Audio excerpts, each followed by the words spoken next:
Eu escutava bastante dentro das igrejas e até mesmo dentro das sociedades espíritas que Jesus tinha ido preparar um lugar. Porém, não existe nenhuma tradução bíblica que eu conheça que fale que Jesus foi preparar um lugar. Todas as traduções que eu conheço diz que na casa de meu pai há muitas moradas. Se assim não fosse, eu já vos teria dito: vou lhes preparar um lugar. Ou algumas traduções dizem: porque vou lhes preparar um lugar. Mas existe afirmação em todas: na casa de meu pai há muitas moradas. Se não fosse assim, eu já teria vos dito. Então Jesus está dizendo que na casa de Deus há muitas moradas, referindo-se às diversas dimensões, porém também aos diversos mundos habitados. Cada planeta é habitado com uma forma de vida compatível com aquele planeta. Então há planetas que, por exemplo, não têm a vida orgânica como nós a conhecemos. E há planetas aonde que a manifestação de vida nesses planetas consiste numa vibração ou numa matéria, semimatéria, na verdade, que seria exatamente ou similar ao nosso perispírito, que é o nosso corpo espiritual. Por exemplo, os planetas que nós consideramos como gasosos, esses também têm espíritos, seres que os habitam. Assim como todas as vibrações e dimensões do universo também têm formas de vida, expressões de vidas diferentes. Quando nós observamos a criação divina e nós percebemos hoje, com o desenvolvimento da ciência, porém que já era conhecido pelos povos nativos, pelos povos do Egito, que já era também do conhecimento da doutrina espírita, que, por exemplo, as plantas têm um princípio inteligente. Hoje, com o desenvolvimento da tecnologia, é possível constatar, como já foi constatado, que as plantas respondem a estímulos e também têm percepções, reagem a palavras e reagem também a músicas. Então, se as plantas têm um princípio inteligente, para onde esse princípio inteligente vai depois que a planta morre? Os animais, tendo um espírito, para onde vai esse espírito depois que os animaizinhos morrem? E nós, seres humanos, também sendo dotados de matéria e espírito, para onde nós vamos depois que o corpo morre?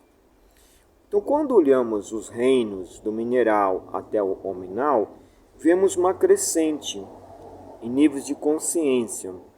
Assim também são os mundos habitados, os planetas habitados. Há então os planetas primitivos, e nesses planetas primitivos há muitas formas de vida, como também tem muitas formas de vida aqui na Terra. Esses planetas primitivos são aonde os espíritos começam as suas primeiras experiências no reino hominal. A segunda hierarquia dentro desses planetas são os planetas de provas e expiações, que é a categoria, o grau aonde se encontra a Terra. O próximo estágio são os planetas de regeneração. Na visão espírita, então, temos os mundos primitivos, os planetas de prova e expiação, os mundos felizes ou ditosos, e também os planetas considerados como divinos, elevando-se cada vez mais nas hierarquias celestiais, obedecendo uma escala evolutiva. Da mesma forma que a Terra tem desde o princípio inteligente até os espíritos humanos. Os planetas primitivos, eles são destinados a formas de vidas diversas e também aos espíritos humanos em seus primeiros estágios no reino hominal. Os planetas de prova e expiação, similares à Terra, já temos diversos níveis de percepção e de entendimento, diversos níveis de evolução dentro da esfera humana. Isso quer dizer que a Terra recebe espíritos primitivos, recebe espíritos numa condição jamais elevada em termos de entendimento de vida e também de moralidade, e também recebe espíritos angelicais. Por isso vemos na Terra canibais e vemos seres como Madre Teresa de Calcutá, Francisco de Assis, Chico Xavier e tantos outros avatares que já existiram na Terra e continuam existindo. Então a Terra é esse universo complexo de diversos níveis de consciência. Porém, o que caracteriza a Terra como um mundo de provas e expiações é justamente aquilo que predomina na Terra, que ainda é a ignorância, que acaba se manifestando como egoísmo, maldade, perversidade, etc. A maioria dos seres que habitam a Terra ainda são voltados para as questões dos instintos, dos desejos. Os mundos de prova e expiação, então, são predominantemente ainda mundos voltados às questões mais materiais, às questões mais da matéria do que do espírito. Ainda não são mundos voltados para a educação da alma na sua percepção mais profunda, mas sim mais das coisas transitórias, meramente ilusórias. Quando a Terra tiver o maior número de seres dispostos a amarem, a serem solidários e a se direcionarem ao seu mundo interior com o intuito de se moralizarem, não no sentido da concepção que nós rotulamos muitas vezes como algo moralista, mas sim de uma moral na ótica espiritual, onde esse ser concebe as leis universais e as manifesta no seu comportamento. Então é uma renovação de valores, é uma outra percepção da vida, compreendendo que a vida deve ser unificada, deve ser solidária, deve ser uma sociedade responsável e que nós devemos cumprir os nossos deveres perante a nossa consciência e as leis supremas.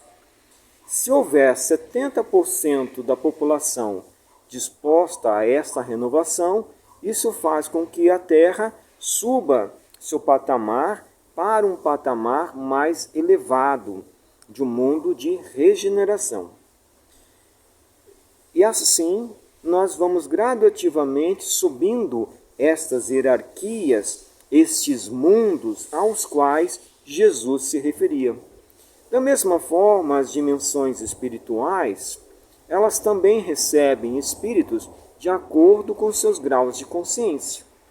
Então existe sempre uma afinidade entre os mundos materiais e a sua natureza, a sua estrutura espiritual, que envolve, que nós podemos chamar de psicosfera. Então, na psicosfera da Terra ainda predomina também os espíritos mais vinculados às questões imediatas, às questões de tentar saciar esse vazio que nós trazemos, essa falta de entendimento do que nós somos,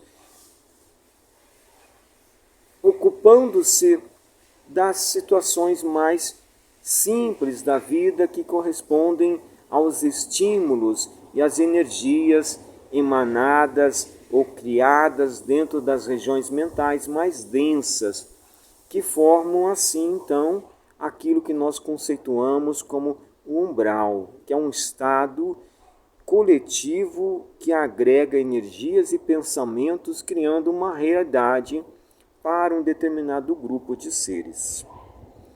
Nas palavras de Jesus, fica claro que as moradas são os planetas e as dimensões, que é a casa de Deus, seria então todos esses universos, ou esses mundos, essas dimensões que existem. Quando nós olhamos para a realidade universal e nos percebemos como grãos de areia nessa imensidão de mundo, é um momento oportuno para nós refletirmos sobre qual é o nosso verdadeiro papel diante disso tudo. Qual é o meu propósito diante dessa imensidão que existe? Como eu posso me perceber melhor? Como eu posso existir de uma forma diferente aqui na matéria? E como eu posso rever a minha conduta, a minha postura, para conseguir atingir outros graus de conhecimento, mas também outra condição de vida, a ponto de permitir, a ponto que eu consiga viver em mundos, em realidades melhores, aonde que eu vou experimentar experiências, sensações e realidades que até o momento eu ainda não consegui alcançar. Que Jesus nos abençoe imensamente.